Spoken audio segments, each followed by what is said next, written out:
I've lived in this valley my whole life, so I know it's winter by ear. The furnace kicking on, ice cracking off the gutters when the sun hits.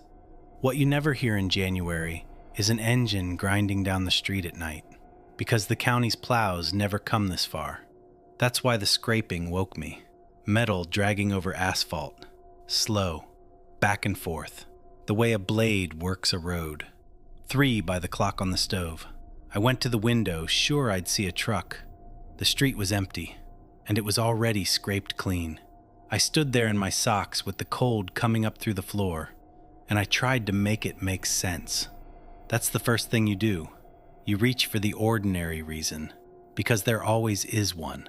Our town sits at the end of a county road, 40 minutes up from the state highway. 211 people the last time anybody counted. 1 gas station, a church that doubles as the polling place, a diner that opens when Carol feels like opening it. When it snows, and up here it always snows, we dig ourselves out. Everybody owns a shovel.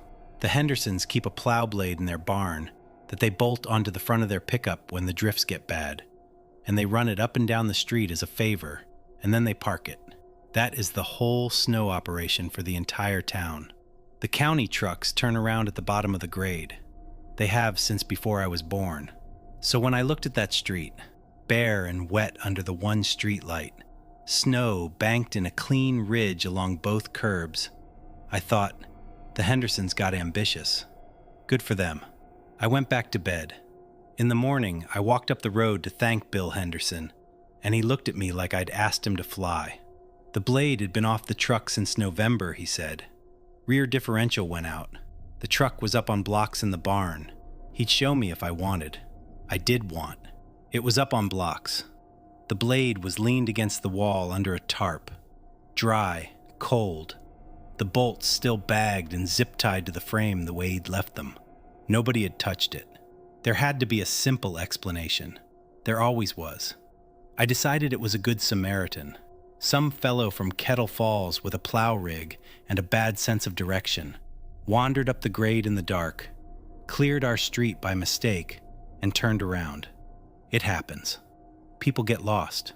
I told myself that on the walk home, and it held together fine until I got to my own driveway and actually looked at the road. There were no tire tracks. A plow truck is still a truck. It leaves ruts, chains, dual rears, the weight of it pressing tracks into the packed snow at the edges where the blade doesn't reach. There was none of that. There was the ridge along the curb, and there was bare pavement, and there was the mark of the blade itself. Long, curved passes scraped down to the road, one overlapping the next. But nothing had driven there, no wheels. The blade had come down the street on its own. That explanation lasted exactly until I crouched down and put my hand flat on the cleared road. I don't know what I expected. Something. Instead, it was just cold and wet and ordinary, and that was almost worse, because it meant it was real, and real things have to be done by something. I want to be honest about how slow I was. For most of that first week, I was not scared. I was annoyed. The way you're annoyed by a thing you can't file away. I went to the one man in the valley who would know, which was Gary Voss. Gary plows the state highway at the bottom of the grade for the county, 30 years behind the wheel of a real truck, the kind with a wing blade and a sander. And if anybody had wandered up our road with a rig, Gary would have heard about it, because nothing moves in this valley in winter that Gary doesn't hear about. I found him at the diner with his coffee, and I told him the whole thing, the scraping at 3, the empty street, the ridge, no tracks. He didn't laugh, which I noticed. He looked at me for a second over the cup, then he shrugged. Old road, he said. You get used to it. That was all. He drank his coffee. I sat there waiting for the rest of it, and there wasn't any rest of it. I asked him what that meant. Old road. Get used to what? And he just said the county'd been turning around at the grade his whole life, and it wasn't going to change now. And did I want the last of the pot? And it was easier to take that than to keep pushing. It was easier to believe the man who'd plowed for 30 years than to believe the thing I was actually looking at. So I let him close the subject. I let it go. I keep coming back to that. Old road. You get used to it. It was the first real warning, and he handed it to me across a diner table, and I thanked him for the coffee. It snowed again 2 nights later. 6 inches, wet and heavy. The kind that takes the power lines down if it wants to. I went to bed listening to it come down, and I told myself the scraping had been a one-time thing, a fluke, a story I'd tell in the spring. At 3 a.m, the scraping woke me again. I didn't go to the window right away this time. I lay there and listened, and I made myself listen, the way you'd listen to a machine you're trying to diagnose. It was a blade. There was no engine under it. That was the part I kept snagging on. A plow makes 2 sounds, the blade and the motor pushing it, and I only ever heard the one, just the long scrape, back and forth, patient, and the softer sound underneath it of the snow folding up into the ridge. Probably an animal in the yard, I thought, and I knew, even as I thought it, that it was stupid, that animals don't scrape pavement in even passes. But I thought it anyway, because it was the last dumb little door left open, and I wanted through it. Probably an animal. I let it go. Then the scraping came up even with my house, and it slowed down. I heard it slow. The passes got shorter and closer together, right out front, the way you'd work a spot that needed extra attention. And then I heard it stop. I lay in the dark, not breathing, waiting for it to start again, and it didn't.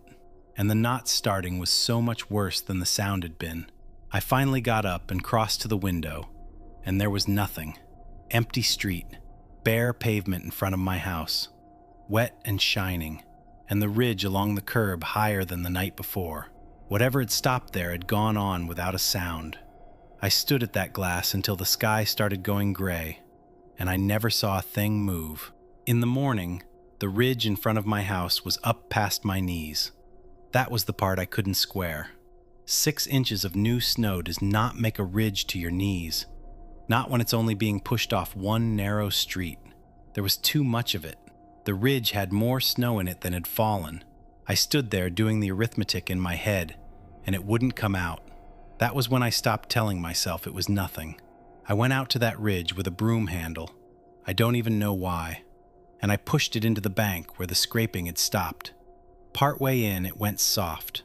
There was a hollow in the middle of the ridge, packed smooth on the inside, the size of a big animal curled up, or the size of nothing that ought to be curled up in a snowbank on my street.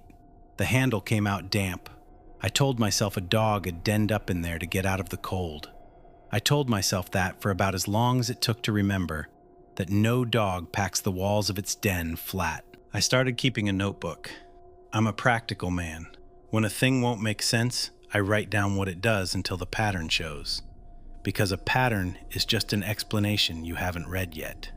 So every morning, I went out with a tape measure and I wrote down the height of the ridge and where the scraping had started and stopped, and the time if I'd been awake to catch it. Always 3, never a minute off. 3, exactly, the way a shift starts. Here is the first thing the notebook told me that I didn't want to know. The cleared strip was getting narrower. Every night the road was scraped bare, but the bare part was a little thinner than the night before, and the ridges on both sides a little taller, closing in from the curbs. It wasn't clearing the street for the street. It was keeping one lane open, a single, clean path down the middle, walled higher every night on both sides. Like the snow itself was being built up on purpose to keep the path from drifting shut. One morning, I walked to the north end to see where it started.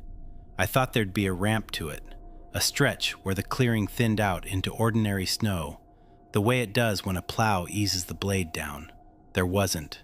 The cleared strip just began. Past the last house, the road lay buried under 2 feet of untouched white. Smooth, not a track on it. And then a line, sharp as a knife cut, and on the near side of that line, the pavement was bare. It started nowhere. Whatever cleared our street didn't drive in from anywhere else, and it didn't slow down into it. It began at the trees. in the exact same place every night, and the snow on the far side of that line had never once been touched. I told myself somebody was doing it on purpose, and I tried the county to find out who. Not at first. It was a couple of weeks in, when I still believed there was a phone number somewhere that could make it stop. I called the road department down in the county seat, and I got a woman with a nice, ordinary voice. The voice of a person who has never once lain awake at 3 a.m, listening to anything. I asked her who cleared our street. She put me on hold and came back and told me there was no truck assigned to our road, no contractor, no record of anybody plowing up our way, not for as far back as the system went. Must be a neighbor being kind, she said. Small towns, she said, like it was a warm thing. I thanked her and hung up and sat in the daylight coming through the window, and I felt further from help than I ever had in my life. No truck, no record, just us and the thing, and 140 years of nobody writing it down. So I settled on a neighbor, somebody with a machine and a kind streak, keeping the one lane open on purpose and banking the rest, the way you'd keep a path shoveled to a barn. I even half believed it. It made sense when I said it out loud. So I said it out loud, to Loretta next door, over the fence, while I was pretending to check my mailbox. Loretta's 80-some. She was born in that house, and she has never once lived anywhere else. And she was outside in her housecoat and boots with a bag of birdseed, and when I said the thing about the county keeping one lane open, she stopped scattering the seed, and she looked at me for a long moment. "You've been hearing it," she said. Not a question. I said I had. She nodded like I'd confirmed the weather, and then she told me to keep my curtains shut at 3, and to not go out, and to not stand at the window where the light from the street could find me. She said it plain, the way you'd tell somebody to bundle up, like advice she'd given before. I asked her how long. "Long as I can remember," she said. Longer. My mother kept the curtains shut too. She went back to her birdseed. Over her shoulder, she said, "Everybody minds their own street. You'll learn." I asked her what it was. She was quiet so long I thought she hadn't heard me.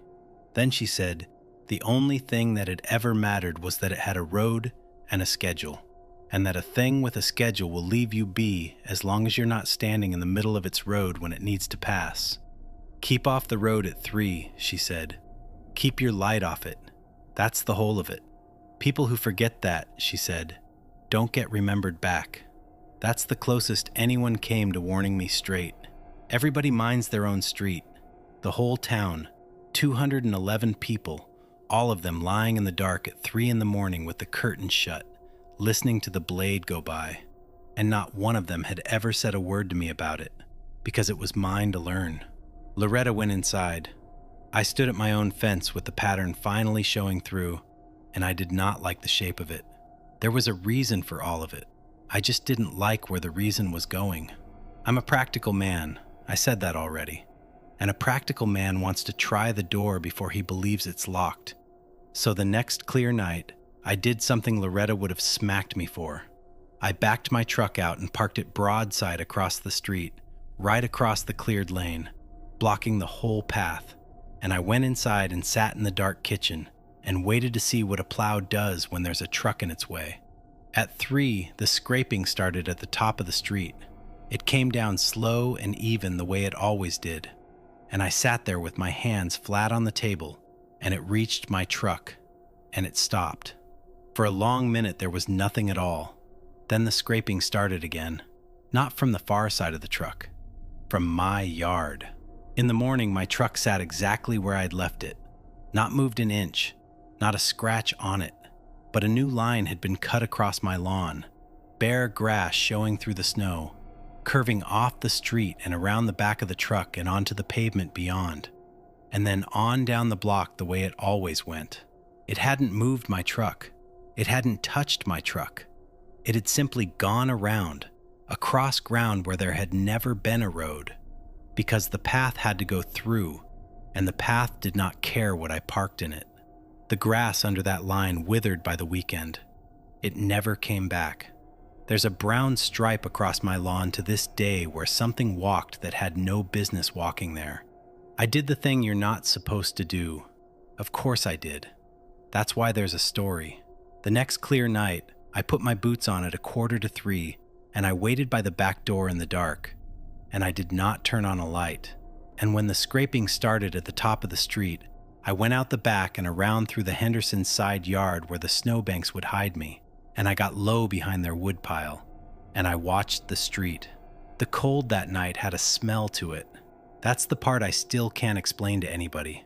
Cold isn't supposed to smell like anything, but crouched behind that woodpile, I caught something under the clean, scentless cold, something warm and wet and wrong, turned earth, or the inside of an animal, or a root cellar that's been shut too long. It came and went with the scraping. When the blade passed close, the smell was there. When it moved on down the street, the smell went with it. I told myself it was the creek, or a deer gone under the snow somewhere, but the creek was froze, and a deer gone under the snow doesn't travel, and the smell was moving, keeping pace with the sound, going where the path went. I never saw a truck. I want to be clear about that, because it's the thing people ask.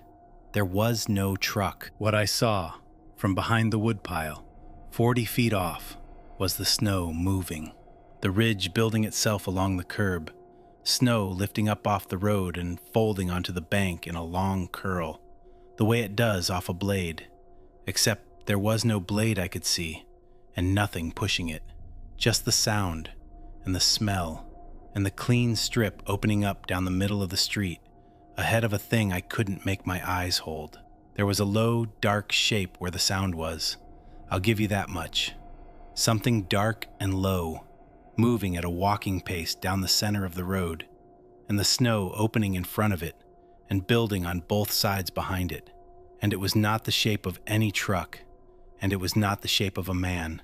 And every time I tried to fix on it, my eyes slid off it like it was a thing that hadn't decided yet what it was. I watched it come down the street toward me. It passed the Dillard house, and their porch light was off. Of course it was off. And I understood that every dark window on that street had a person behind it, lying still. It passed under the street light, and the light did not catch it. That is the thing I can't get out of my head. The light fell on the bare, wet road, and on the curling snow, and it fell on nothing in between, on the empty air where the sound was, the way light falls into a hole. The snow kept opening ahead of it in that long, clean line, and then it came even with the Hendersons' yard, where I was, and it slowed. The scraping got shorter, closer together, working a spot, my spot. I put my back against the woodpile, and I stopped breathing, and in the quiet, under the little sounds of the snow settling, I heard breathing that wasn't mine, slow, wet, right on the other side of the woodpile, close enough that I should have felt it, close enough that a normal man and a normal breath would have been face to face. I did not move. I did not look. I have never in my life wanted so badly to not exist. It stayed there a long time, long enough that the cold got into my knees and my hands went numb, and the whole time it breathed, slow and wet, on the other side of a foot of split oak. And I thought about Loretta saying, "Don't stand where the light can find you." And I understood then that the light on the cleared street was not there to help anybody see. It was there so the street could see us. Then the scraping started again and moved on down toward the far end of town, and the breathing went with it, and the smell went with it, and I stayed behind that woodpile until the sky went gray and my truck keys had frozen to my hand in my pocket. When I could finally move, I went out to the ridge, and I did the last stupid thing. I reached out, and I put my bare fingers into the bank of snow the thing had built. It was warm. My fingers brushed the packed snow and came away wet and warm, body warm, the way snow is never warm, and packed so hard it wasn't like snow at all. It was like the inside of something, and it held the shape of my fingers when I pulled them out.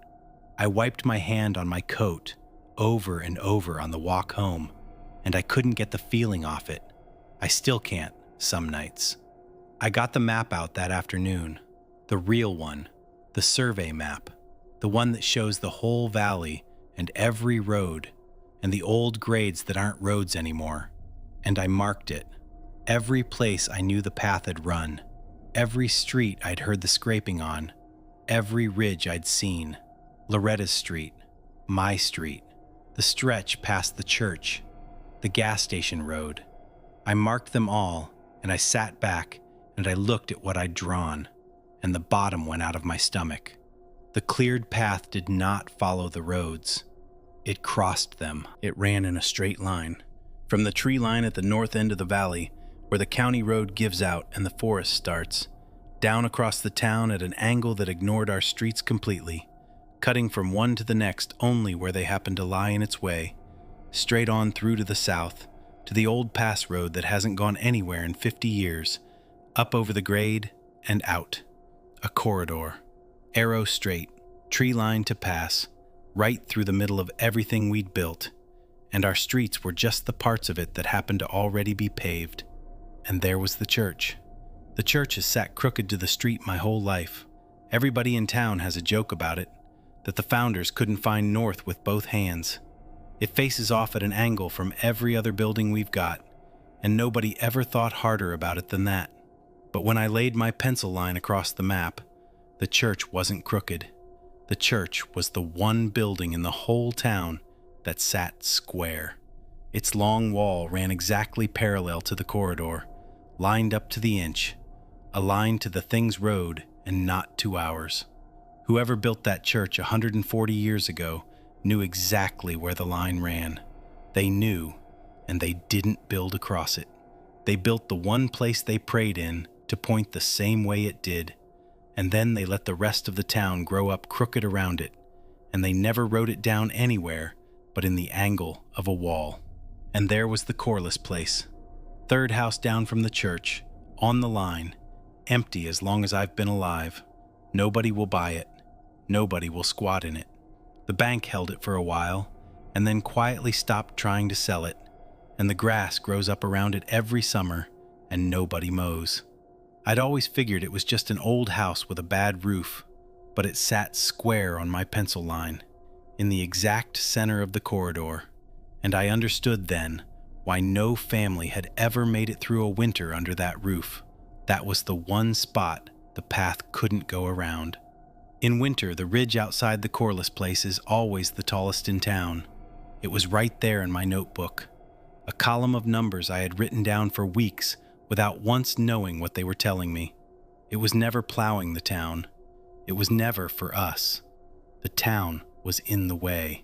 We had built 211 people and a church and a diner directly across the middle of a road that something else had been using since before Loretta's mother kept her curtains shut. And every winter when the snow tried to close that road, the thing came down at 3 a.m. and opened it back up so it could keep coming through. We weren't being cleared, we were being crossed. And a road that gets cleared every single night is a road that something needs to travel every single night. It wasn't passing through once. It was going back and forth, tree line to pass and back to the tree line, all winter, for as long as anyone could remember. Whatever it was, it lived up in that forest, and it had business down past the old pass, and our town had planted itself square across its front walk. I went to Gary one more time. I didn't sit down. I put the map on the table in the diner in front of his coffee, and I put my finger on the line and I said, "You know what this is. Tell me what this is." And Gary looked at the map, and he looked at me, and for the first time in 30 years of knowing the man, I saw him be afraid, just for a second. Then he folded the map up along my pencil line, careful, and he slid it back across the table, and he said the thing that I go to bed with now. "Let me know if it keeps happening," he said. It kept happening. He knew it would. That was the whole point of saying it. There was nothing to be done. No county to call. No man with a bigger truck. No one who didn't already know. He'd been minding his own street for 30 years, same as everybody, and the kindest thing he had to offer was a sentence that meant nothing, said so I'd have something to hold. I took my map and I went home, and I kept my curtains shut. Spring came, like it does. The snow went off the fields, and the creek came up brown and loud, and the ridge along my curb sank down into a gray crust, and then into water, and then into nothing, and the scraping stopped. One night, it just didn't come at 3, and the next night it didn't either, and by the end of April, I hadn't heard it in weeks. The road was mud, nothing to clear. Whatever it was had no reason to come down and open a path through bare, wet ground, so it didn't, and the town went back to being a town, and by June, I'd half convinced myself I'd let a bad winter get into my head. A lost county contractor, a run of strange weather, a superstition I'd caught off an old woman over a fence, a county fluke, most likely. That reading is still sitting right there for anybody who wants it, and it holds together fine, and for a while I let it hold, but it isn't the whole of it. Here's the part I've never said out loud to anybody, and I don't expect you to do anything with it but carry it the way I carry it. That last night, the last clear night before the thaw, I measured the path one final time, the way I'd measured it all winter. I walked its whole length through town at first light, tree-line to pass, following the ridge, and it didn't reach the pass. All winter the corridor had run the full length, north to south, in and out, a road that went somewhere. That last night it stopped.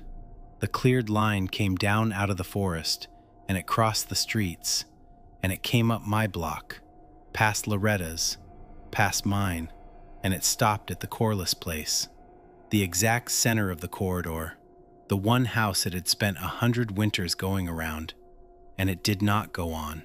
It didn't reach the pass. It didn't go back to the trees. It just ended in the road, in the center of everything, like a thing that had finally arrived at where it was going and set down its load and had no more need to travel. The scraping never came back because the road never needed clearing again, not because winter ended, because the trips were over.